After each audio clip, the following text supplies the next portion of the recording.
Among the US-aligned military powers, Japan and the UK have been considered leaders in naval capability since the early years of the Cold War, and both have been heavily relied upon to ensure the balance of power at sea remains favorable to Western and Allied interests.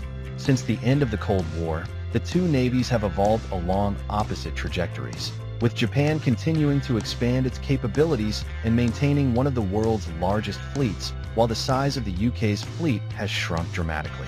The main reason for this is the vast difference in the efficiency of the two countries' navies and defense sectors.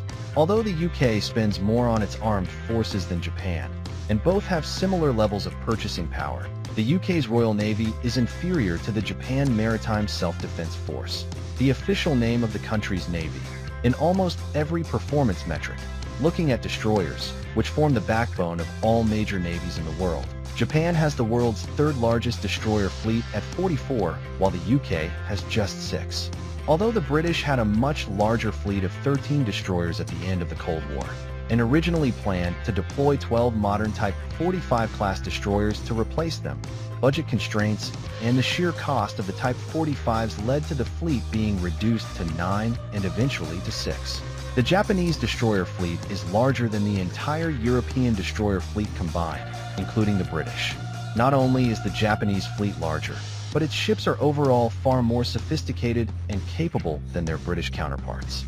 The British-only destroyer class, the Type 45, uses only 48 vertical launch cells compared to the 96 carried by most Japanese ships, meaning each Japanese ship would enjoy a 2:1 firepower advantage. Japanese destroyers also benefit from the Aegis system, as do South Korean and American destroyers, allowing them to fire multiple classes of weapons from their vertical launch cells ranging from anti-submarine missiles to anti-aircraft, anti-ship, and even anti-ballistic missiles.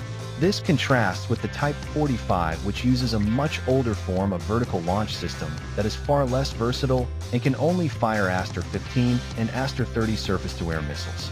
These missiles are much slower and have a much shorter range than those used by their Japanese competitors such as the SM-3 and SM-6, and are incapable of ballistic missile defense.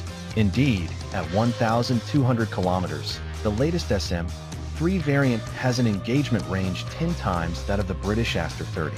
Japan's defense sector has also been a pioneer in anti-ship missile technology and ASA radars, and its ships, missiles, and aircraft have all been among the first in the world to use such radars. This domestic industrial and our AMP winking and laughing capability gives Japan's destroyer fleet a considerable technological advantage over the British.